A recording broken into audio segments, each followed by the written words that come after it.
They called it a cure for addiction. It became a violent cult. Everyone thinks addiction rehab is about healing. Synanon proved it could be a pipeline to something far more sinister.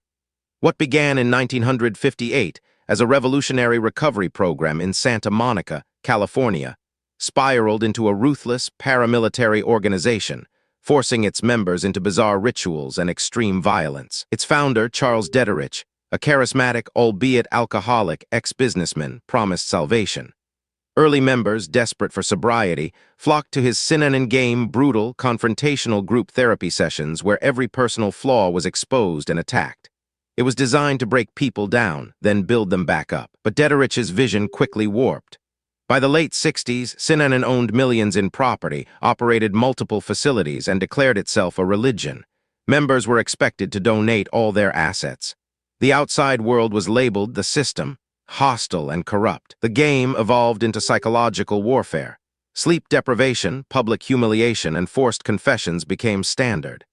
Dederich, growing increasingly paranoid and dictatorial, demanded absolute loyalty. Disobedience meant banishment, often leaving ex-members destitute. Perhaps the most chilling turn came with Dederich's radical social experiments.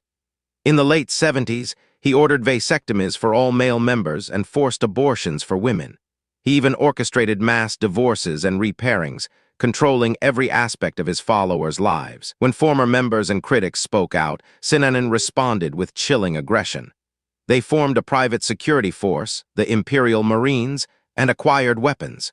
Dederich openly declared he was willing to kill to protect his organization. The violence escalated. In 1978, Synanon members placed a rattlesnake in the mailbox of attorney Paul Morantz, a vocal critic. The snake bit him, a near-fatal attack that shocked the nation and finally drew the full attention of law enforcement. Dederich, along with 2 associates, was arrested for conspiracy to commit murder. Though Dederich avoided prison due to poor health, the charges exposed Synanon's dark underbelly to the world. The legal battles and public scrutiny crippled the organization. By the mid-1980s, Synanon was bankrupt, its property seized. Dederich died in 1997, his empire shattered.